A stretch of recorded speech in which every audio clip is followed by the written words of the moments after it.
the new president of the European Commission, who will take office in November 1st. She said, multilateralism is in Europe's DNA.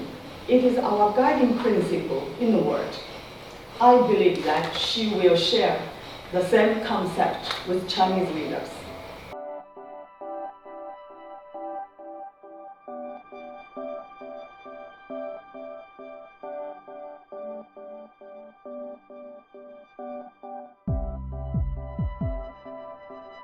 I think, first of all, the understanding of Chinese companies to the Euro market is still very limited.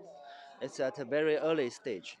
But it is time that the Chinese companies, their business has grown to a certain level. So they must have to go abroad. And for sure, the Euro market is a very important market for the Chinese companies. So also in terms of the culture and also the communication and also as well as the local employment, I think all those problems that are has been shown in the Chinese companies. They are getting more aware of that problems. And I believe in the business long run, because you have bigger as well as deeper business in the Europe market, the local employment of local staff will for sure to grow. The ratio will increase in the future as well. So overall, I believe that it is the time that Chinese companies are seriously entering the Euro market to bring the economic growth as well as local employment in the Euro market. And what are the main barriers you face?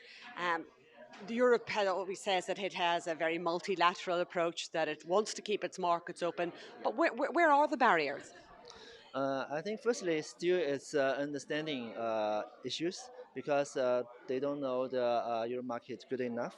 So that's why I think the foundation of the Chinese Chamber of Commerce in the United States is help to those Chinese companies to better understand the market, as well as I think more Chinese companies they are hiring more local staff to have better understanding and more fitting the local market. There is some not sure the uncertainties regarding the regulation from the Europe government perspective, but I believe that the multilateralism is the gene of Europe markets. So. Especially the business between China and Europe are actually very complementary to each other. So I believe by better communication and cooperation, there will come to a win-win situation in the long run. The EU is very concerned about its future competitiveness, and in particular in high-end technology, robotics, and some of the things that are being considered are screening of foreign direct investment, making sure that it remains, in some sense, European. Commissioner Vestager refers to, for example, digital sovereignty, things like this. Uh, is that a concern for you? Is that a worry that there will be further barriers to Chinese companies in future? Yeah, on the contrary, we believe that um, because the technology as well as the industry growth strength actually is quite complementary between China and Europe. So, and China has a very open attitude. So, all kinds of cooperation, for example, JVs, M&As, or co R&D, it's all possible for Chinese companies. And this can also help European countries to establish those kind of capabilities as well.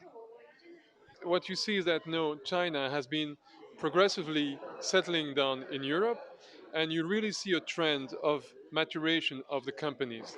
Of course, when you venture abroad for the first time, and it's not specific to Chinese company, it's really specific to any companies entering into a new market. You really want to master the key functions of the company. So you want to have full control of finance, you want to have full control of HR, you also want to have full control of operations, just to name a few. And of course, what you tend to do is to send good people that you know, from China down to Europe and control and settle down. Now, of course, then you have an imbalance between key leadership function and the staff, the ratio of staff of Chinese expats and European local people. But as time goes by, what you do realize is that actually you get to know the habits of the countries, you get to understand how business is functioning, and I mean, the need for control and the risk exposure that you feel, which is also not only reality but also perception, is decreasing. And as you get accustomed to a country, then you will accept and actually see the benefit of having more local people who better understand the local rules of the game, who can also understand, I mean, the way you need to communicate, go to the market, interact with clients, and then you will see that the ratio of local people and expat will completely be inversed, and you will have much more local people and less expats, which is a total, I mean, it's a totally natural evolution. And we do see that Chinese companies who have been settling down in Europe for a decade or so are already starting to decrease the number of expats and increase the number of local people. I mean, the example of the Chinese Commerce Bank is a very good one. They have now two-thirds of local employees, and I would bet that this will further increase in the years to come.